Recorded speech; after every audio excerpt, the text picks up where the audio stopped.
of kind of what TechSF is. I know you've seen a lot of the branding around and kind of wondering, okay, cool, the city is helping in tech, but how are we doing that? So let's dive into it a little bit more. Let's go a little bit about what TechSF is. A lot of people are, they'll fill out the interest form and they'll come in and they'll be like, okay, I'm a part of TechSF, I think. But what is it? So TechSF is an initiative that is a citywide effort to provide education and employment assistance through a range of free training programs. The ultimate goal of this is to help Bay Area residents find work in tech. So we aren't just working here in San Francisco, but over the whole Bay Area. And we are looking to support people not just with those hard skills, not just with those learning how to do IT support, learning how to do HTML, CSS, and JavaScript and do the web development piece. But we're really trying to ensure that people understand how to go through that job readiness piece as well, because that's a whole different skill set that people need to not just get their first job in tech, but to really start building off their career. So we help with learning how to be confident building your resume, your CV, your mock interviews, your elevator pitches, whatever it may be, just giving you that confidence to go into that, as well as helping you get connected to employers. A lot of us have been around for 75 years, 20 years, 10 years, and building those connections with employers here in the Bay Area. And we're always looking to go out and continue to build out those relationships, which is hence one of the reasons why we put this on here today, is to get you guys excited about our alumni coming through these programs. So we provide that support, those connection pieces, that advocacy we have for our alumni. And we also really focus on this retention service piece.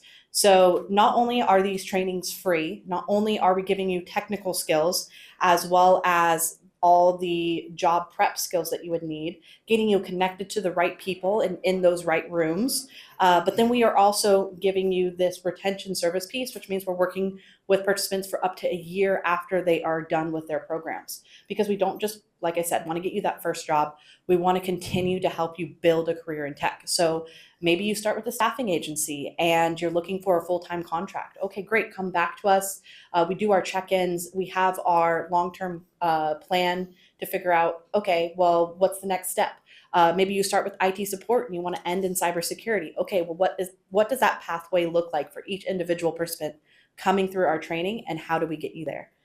So that is kind of a quick overview of what TechSF does. Right now, we're really highlighting our trainings in IT support and advanced IT, media art. So this is going to be your filmmaking, your editing. We also do software development. So going in and starting with some more web development, HTML, CSS, and JavaScript, and then additional pathways for things like full stack. We also offer, some of these trainings come looped in with an apprenticeship or an internship to really give people some hands-on experience before they hit the job market. So when you do get that inevitable question, what experience do you have? You go right here, and I was paid for it. You also have referrals to advanced and outside training. So we really, one of the benefits of working in a collaborative is that we get to utilize our resources that we kind of come together as. We meet, we say, hey, we've had this employer partner, or we have this training organization, or this other CBO. We can actually share those resources out and ensure that people are continuing on in tech, which is especially important because you always have to be learning. As we've seen with this AI boom, there's always going to be something else that's on the horizon, and how do we stay ahead of that? So we do trainings, pipelines into trainings like data analytics, cybersecurity, and many more, including UX design. So it just kind of depends on what the participant's journey looks like. So who are our partners? We have a few of our partners here today, but we're going to be talking kind of about the whole collaborative. As you can see, there are quite a few of us. We come together to really, strengthen numbers. So we're working with Code Tenderloin, Mission Economic Development Agency, or META, MissionBit, JVS, which is my organization, 5 Keys, Goodwill, Upwardly Global, Baycat, and of course, DevMission, who you'll be hearing a little bit from later today, as well as the City and County of San Francisco, who has also sometimes been in that training space too, not just kind of overseeing the programs, but actively participating in them. So I'm going to give a little bit of an overview about what my organization does. So we are JVS. We have been empowering job seekers with skills needed to thrive in today's job market. We offer industry recognized training programs designed to prepare individuals for meaningful careers. We also constantly evaluate and change our offerings depending on the market as well. So we work both in the space to provide trainings that are going to be consistent for our participants, but we also work with and as consultants to build out additional trainings. So like right now, we have our IT support training, but then we also have a cybersecurity training that we're piloting to really break into new spaces and make sure that, hey, is this going to work? Can we offer this to the masses? What does that look like? What are those challenges? And very, very data driven to make sure that we're testing our hypotheses and making sure that we can really materialize these trainings into roles here in the Bay Area. So if you're looking to partner with us, we have a vast amount of qualified candidates. Not only do we do these training programs that are taking people with basic digital literacy skills and giving them the tools to be tech professionals, but we are also helping tech professionals that maybe have experienced a layoff or who are looking to pivot. Maybe you've done healthcare for a really long time in like an admin sphere and are looking to pivot into tech and need to know how to rewrite your resume for that. We capture those audiences as well from mid-level to senior level roles and help them shorten that job search experience. So we have just a multitude of different professionals that are coming out in a wide range of skills from digital media to cybersecurity to project management to tech sales, all sorts of stuff. So you get access to people who are starting their career and people who are later in their career when you're working with JVS. You can also work with us to customize an internship program. So if you're like, hey, my organization would really like to utilize some IT support, cybersecurity, data analytics, whatever it might be, you can work with us to either create a project or just have a traditional internship pathway to that we can help enhance our trainings with, and you can kind of get a little bit of a sample of what JVS is producing with the possibility of having those be subsidized as well to create that really easy entry point for you as an employer. We also, of course, do employer support. So we offer that additional coaching and support while people are in internships and even when they're first placed there to make sure that you also have an additional liaison with your new hire or with your internship cohort to really make sure that everything is meshing well. We can offer additional training, EQ suite, things like that to make sure that that process is really seamless. So if you want to get involved with JVS, you can hire from our pool of ready to work alumni, or you can engage with us to look into internships and project-based internships. So I am going to skip a slide here. And I'm going to hand it over to DevMission to talk a little bit about their programs. From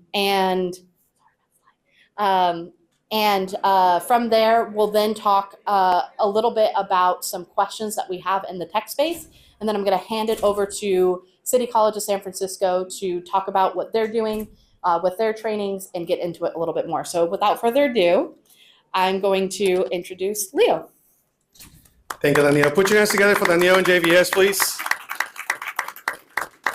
My name is Leo Sosa. I'm the founder and executive director for DevMission. You're probably wondering what DevMission stands for. Well, I'll give you a breakdown of our logo. Dev stands for developers. Mission stands because we started the Mission District. The brackets in coding means the beginning of ending something. And the / means break. What does that mean for young people ages 17 to 24? The journey never ends. They need a break. They need to be empowered to choose their journey in the tech industry.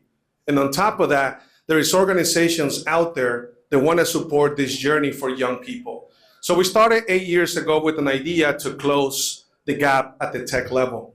You're looking at a young man when I was 21, 22, 23 years old, graduated from San Francisco City College, had my certifications, had my education and experience, and I didn't get a job at Oracle. If you think diversity in the tech industry is real back then, it is still real now. Only 8% Latinos working in STEM jobs in the tech industry.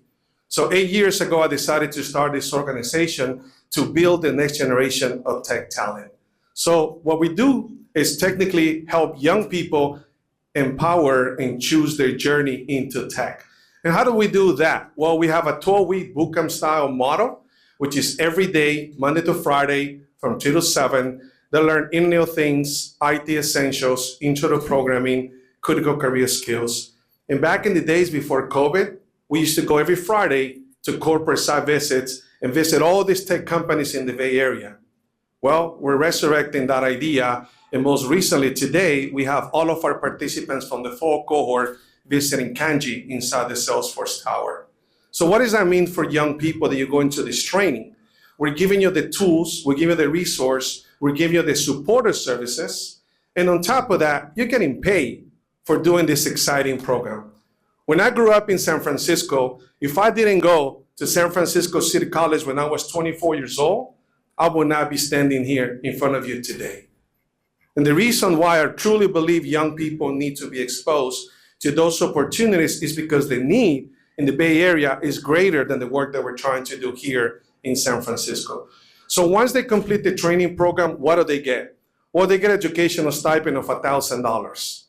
If I had more money, I would give them more, but that's all we got right now. Then they get a MacBook Pro. Man, how cool is that? On top of that, you get a mentor.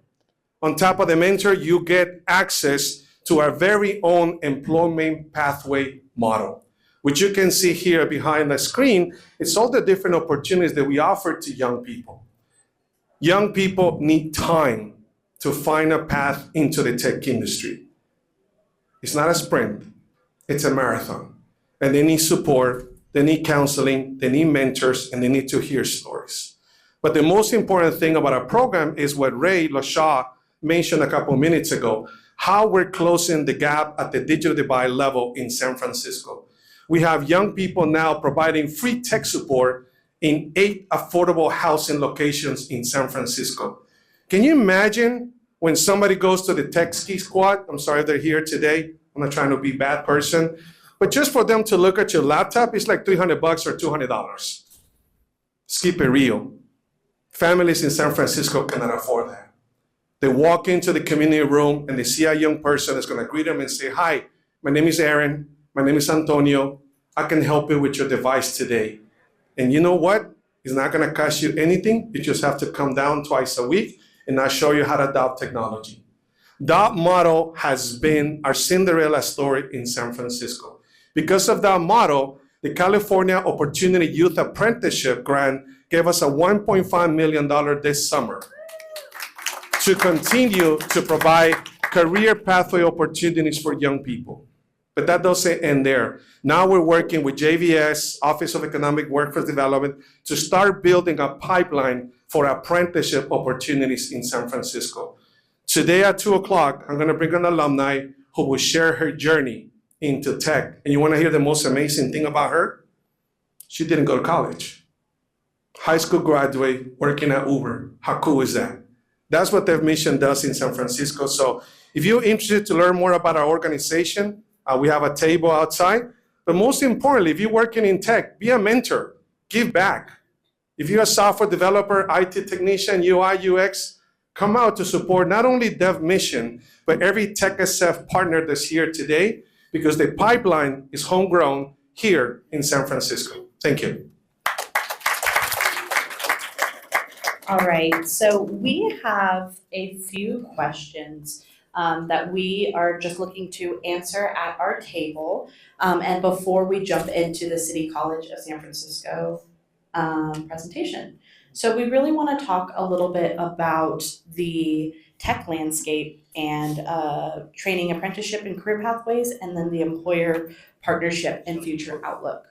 So our first question that we have, and we're going to open it up to the group on whoever wants to answer this, is how have you seen the tech industry evolve in terms of skill demands, and what skills do you believe will be the most valuable for future tech professionals to acquire? Thank you, Danielle. Yeah, I mean, this might be better answered by our friends from City College or Dev Mission, but I'll take a stab at it. I think one, we had a employer roundtable recently to talk about just kind of entry level IT career demands, skills demands, and one of the most kind of profound things that came out of that conversation was this idea of moving away from training people for specific occupations and training people to have more of like a foundation or kind of a tech stack of their own, and then being a little more agile in terms of what career opportunities they'd be willing to accept. And I think that's shifted a lot in the last 8 years that I've been with TechSF. And yeah, no, I want to kick it over to Leo because you guys are really the training experts here and I'm more of the grant maker. Thank you for your grant. We appreciate it very much. And that's why we have a 75 placement rate in the tech industry.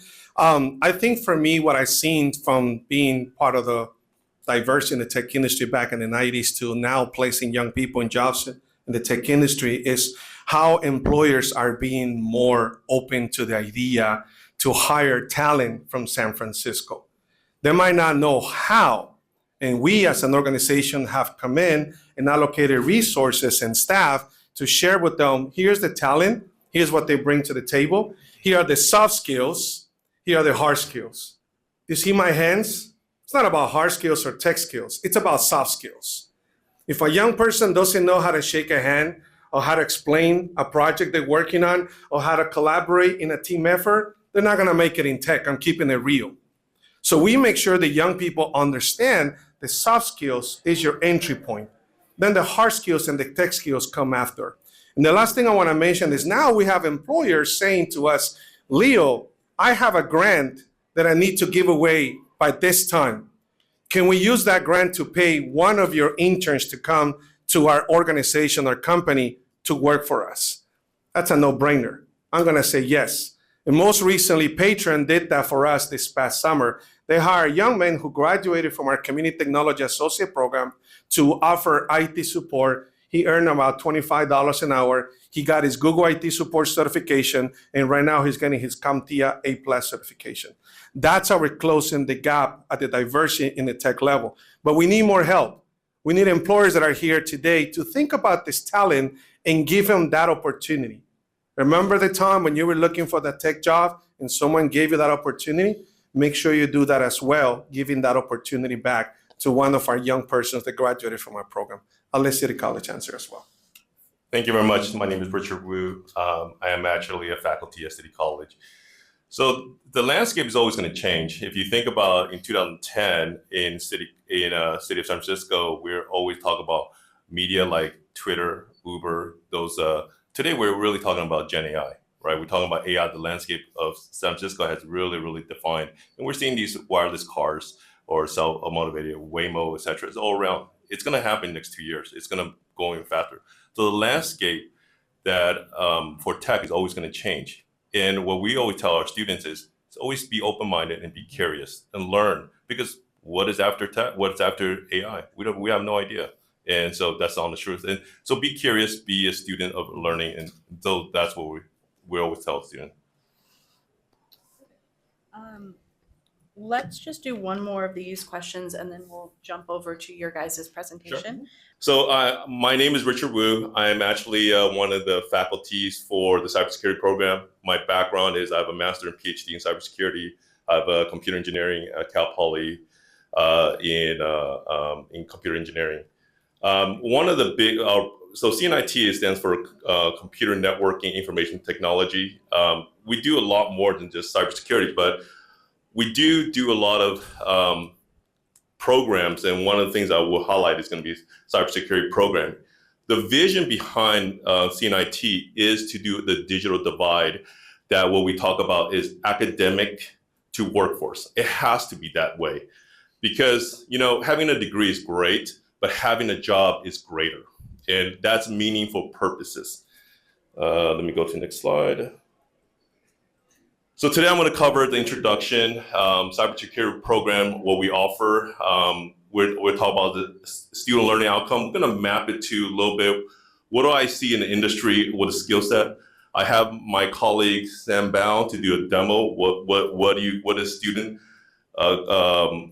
project look like? We're also going to do a cyber competition. So one of the things is you learn this thing. That's great. We all know that you sit in a classroom, you learn. You're only going to get 20 to maybe 30% max.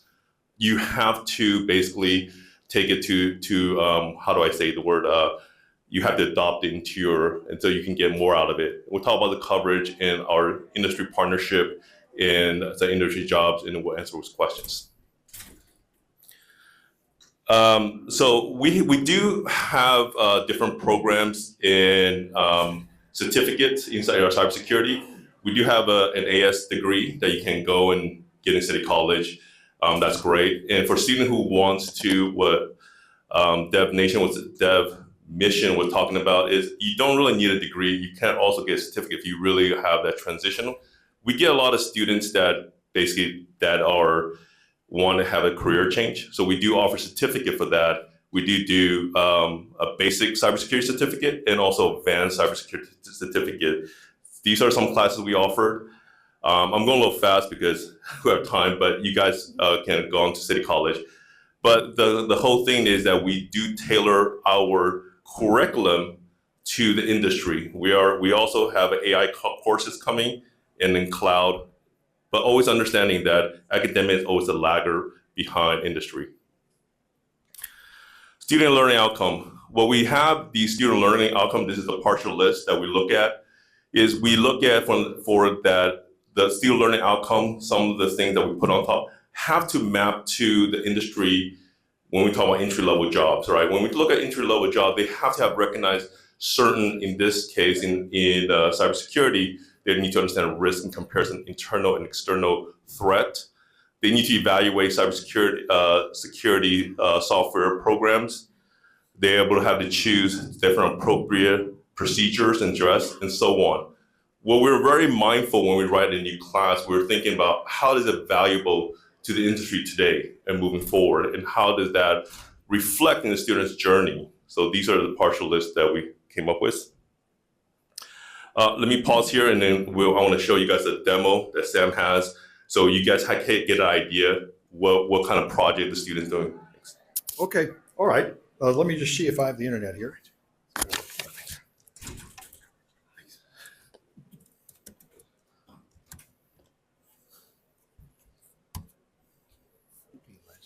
I do. Okay, my demos are here.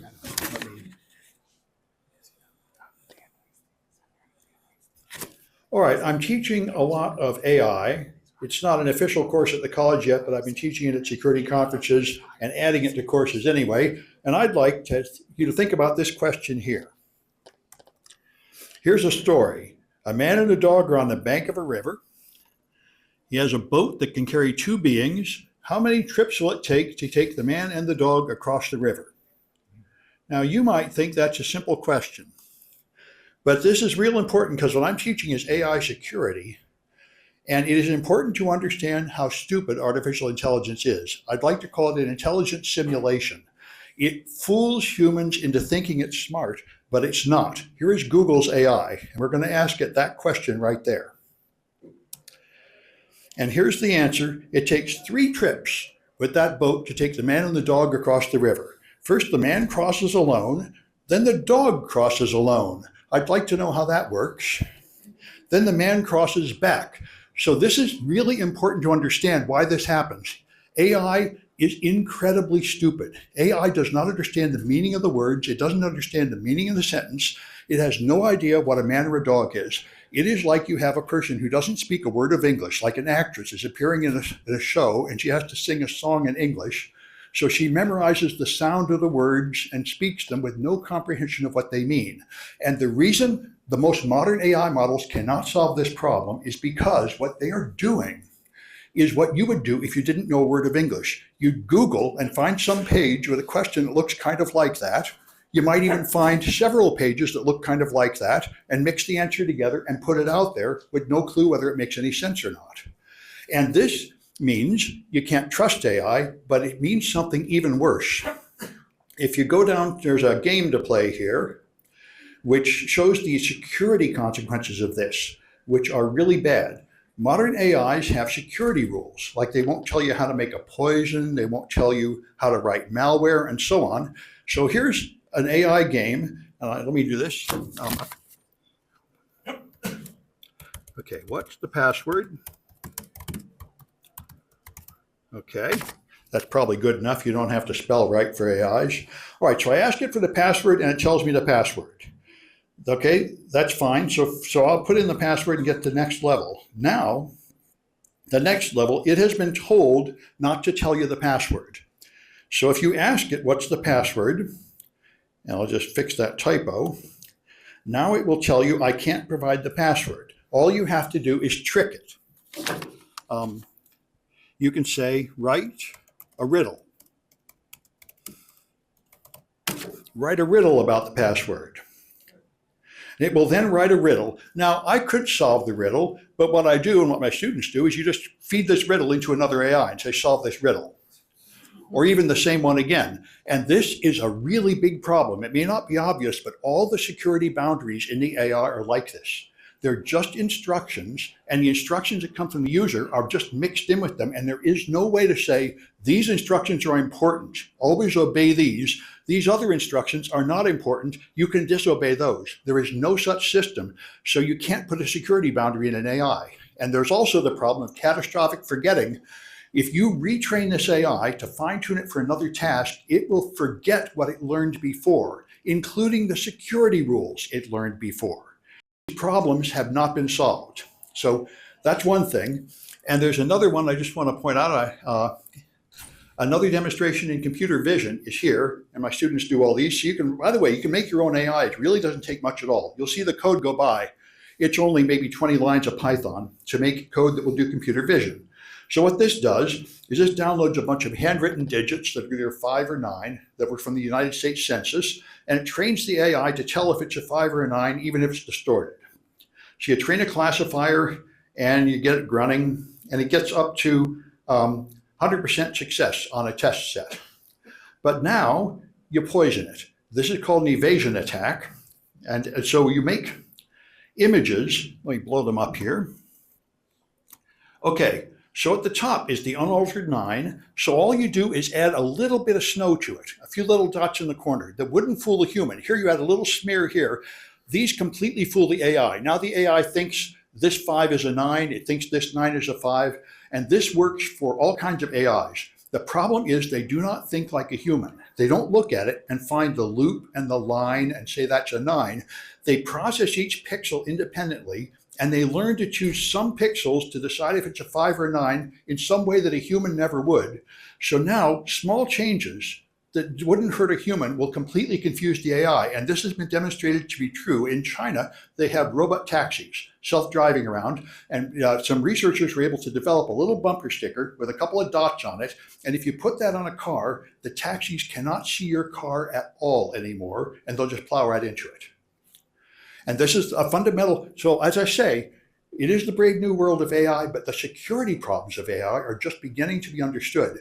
And they are really considerable. And in order to secure AIs, you have to understand how they work. So I teach classes where people build the AIs and train them and then understand why these strange inputs have strange consequences for security. So anyway, that's what I wanted to show you.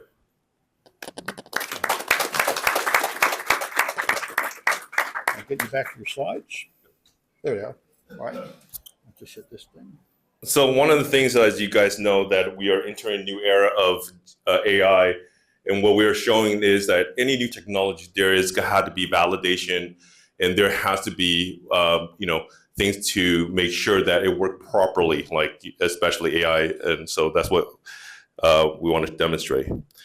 The next slide I want to talk about is, why cyber competition. One of the things we offer in City College is basically having the ability for students to test their ability with other colleges. And we've been doing this.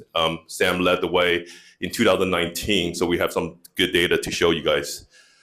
We came in third in fall 2022 out of, I think, 400 colleges. This is a national colleges for 4 years. Texas A&M, BYU, Arizona, etc. We were like the only community college, I mean, or maybe another one, and we came in third, I believe, on this one. We also did CPTC with Stanford in 2023, and this one we came second. Of course, Stanford came first, and then 2022 we came third, and then 2000 we came first. We actually edged out Stanford on that one. And what we're showing you guys is that it doesn't really matter the school, 4 year, 2 years. It's really come about the students and the material and how prepared these cutting edge topics. And it's really come down to the new brave world. It doesn't matter if you're established 4-year colleges or 2-year. It's really about the students and the curriculum itself, how bad they want it. And so this is where they can see in colleges that 4 years, they have a platform to measure themselves in a 2-year college. We had also some press, good press in 2019 about our program. And then here's some picture of 2017. And then these are our industry partners. We have a Microsoft Academy. We have Cisco and AWS Academy with City College. And then some of our students have got jobs on NASA, Verizon, Cloudflare, Google, Cisco, FireEye. And like I said, getting job in this case, it doesn't have to just go to the traditional route, right? In some of our students like FireEye, we have our captain at that time that year. He was in a competition. He did it. FireEye's hiring manager was there, liked it. They made it happen right there. So like I said, we just give our student a lot more platform to basically to connect from academia to workforce. Yep, I'm done with my slides, and then I'll open up for questions. Thank you. Awesome. Thank you so much for getting into that and showing us a little bit of that demo. So we have some prepared questions, but let's just do one more of these and then we'll open up to the audience for questions for the panel. So I think that let's do number 3, the focusing on employer partnerships and future outlook, with the question being, what exciting trends or initiatives are you seeing in employer partnerships within the tech space, and what innovations in training or skill building are you most excited about for the future? I can actually. So we are definitely seeing employers excited about either upskilling staff that they have is something that we're seeing a lot of, where people have industry knowledge, but they need a little bit of tweaking on some of the new tech that's coming out. So we are being able to provide a lot of our curriculum to kind of change it a little bit for employers to provide them with kind of like an incumbent worker workforce development in-house. That also gives us really good feedback for our own students on, what are some challenges from even a professional standpoint? What are some things that we should be translating on into our students? So it's kind of a twofold where we're able to directly help and partner with an employer for their current staff and take a lot of that learning and data back to our cohorts to make sure that we're supplying the market with really talented individuals who have a kind of a deep understanding on multiple different levels, and we're able to adjust that curriculum in real time to real market needs. And so that's what I'm most excited about, is working in that space to be staying ahead on the curriculum that we're building and getting people excited about people who are excited to learn. I think for me, the lesson has been for the past 20 years that I've been doing this work is to engage those ERGs, to engage volunteers, and to engage mentors from the tech industry. And what that means really is they want to give back to the community, they just don't know how. So we have a mentorship program, we call it the Tech Wizard, where we pair you with a tech industry employee that works with you on soft skills, professional development skills. But along the way, that mentor starts really opening up the doors for us to communicate with the social impact team, with the other ERGs, perhaps with the social impact manager. That allows us to now start having those conversations where that leads to potentially internships, fellowships, or apprenticeships. Now, you never want to call out somebody in the tech industry. Trust me, I've seen organizations that do that. Don't let that happen. You got to commend them for the work they do by giving back to the community. And if you don't know how, that's okay. You can show them how to do that. Another exciting thing that I've seen a lot is they're really coming in to teach young people how to prepare themselves for those technical interviews. Teaching Python, how to prepare your LinkedIn profile, how to highlight your projects, how to receive recommendations. So a lot of these employees from ERGs are now giving back their time to build this pipeline, because this pipeline is homegrown in San Francisco. And another exciting thing is that now those employers are also telling us what is the pipeline going to look like for them as they start doing hiring throughout the year. So very engaging conversations, and I want to continue to find those as well. Great, thank you. The reason 10 years ago, 11 years ago, I went teaching is to make a difference, right? I mean, for me, it's going to why I worked at Oracle, so and I work at all the tech company, and my joy is seeing a student getting a job. Instead, the whole point we do all these extra, I could just teach a class, is to see that fulfillment students get a job, because we know that's life changing. So having partnership with like own mission, mission dev mission, and others is really changing, because as a faculty, I can only teach. I don't know how to do other after just teaching. So we rely on our special, like Steve Nelson from City College. James Lewis is somewhere, there he goes. We rely on them heavily, because they just help the student go to the next level. So the partnership is really, really important to City College success. Thank you. Yeah, thank you. Yeah, just real quickly, just want to remind everyone that everybody up here on this stage, we're public servants, and we offer public services. We have a lot of different customers, but our two primary customers are students and businesses. And I think of ourselves as one of the best kept secrets in the region. If you look at the outcomes, our students are going on to work at Fortune 500 companies, but that's not always like this articulated pathway. What we need is more engagement from businesses to come and say, oh, I'll mentor, I'll help you with your curriculum development, et cetera. And the trend that we're really excited about is apprenticeship, because we're seeing businesses who need skills, and they've got skills gaps, talent gaps, et cetera. They're not able to recruit quick enough from colleges. Colleges aren't graduating kids at a fast enough clip. And so they're getting creative finally and working with us. And we've got a lot of really exciting models, like our data science apprenticeship that we launched a couple of years ago, that is going to be, very valuable to a lot of startups in the region. So I just think things like that are super promising. If you get to know me, you'll know that all roads lead to apprenticeship. I could talk on and on and on about it, but that's what we came here for, is to let you know that we have a lot of fully free models and programs for you. It's paid for already. We're just here to meet you in the middle. So you know where to find us. And thank you so much, Danielle, for moderating. And then I'm just Let's give them a round of applause. I know we have a spotlight.